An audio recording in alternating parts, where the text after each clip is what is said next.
The Year of Dan Palace, written by Chris Jane, narrated by Daniel Mccolly.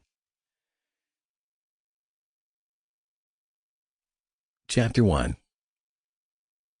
Dan tore the skin around his thumbnail, his attention tight on his watch. It had been 10 minutes since he'd last looked directly at Nita, 10 minutes since he'd told her he was leaving. She stood in the space behind the sofa with her back against the wall and her head turned toward the dark window, gin and tonic in hand. Weeks ago, before this, they'd made a date to stand together at the window and watch whatever they could see of the city's New Year's Eve fireworks, shot off every year from a park about a mile away. They had 33 minutes and 18 seconds until midnight. "You can't come over here and comfort me?" she said. "Why won't you even look at me?" He stared at his hands and stayed seated on the fireplace hearth.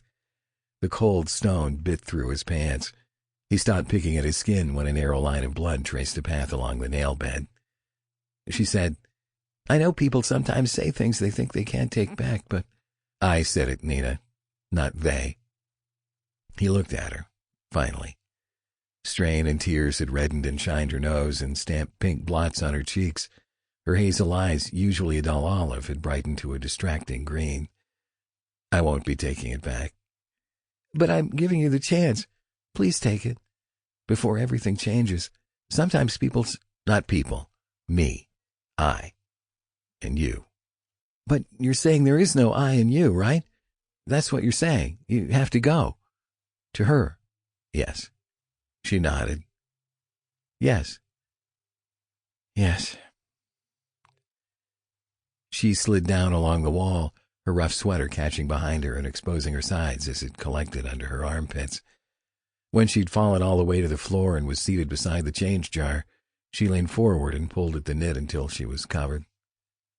Dan wanted another drink, but he would have to pass by her to get to the kitchen, and he didn't want to seem dismissive.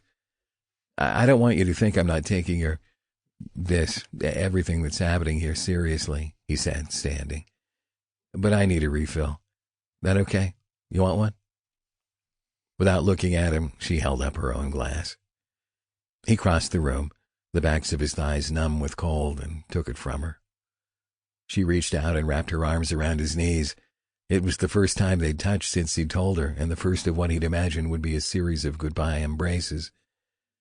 "I'm sorry, Neen," he said. She was warm, her arms and chest a snug cocoon encircling him, but her curled fingers dug deep, painfully into his calves. When he moved his legs to signal to her that it was time to let go, she clutched tighter. She slid her body close and trapped his ankle. Sample complete. Ready to continue?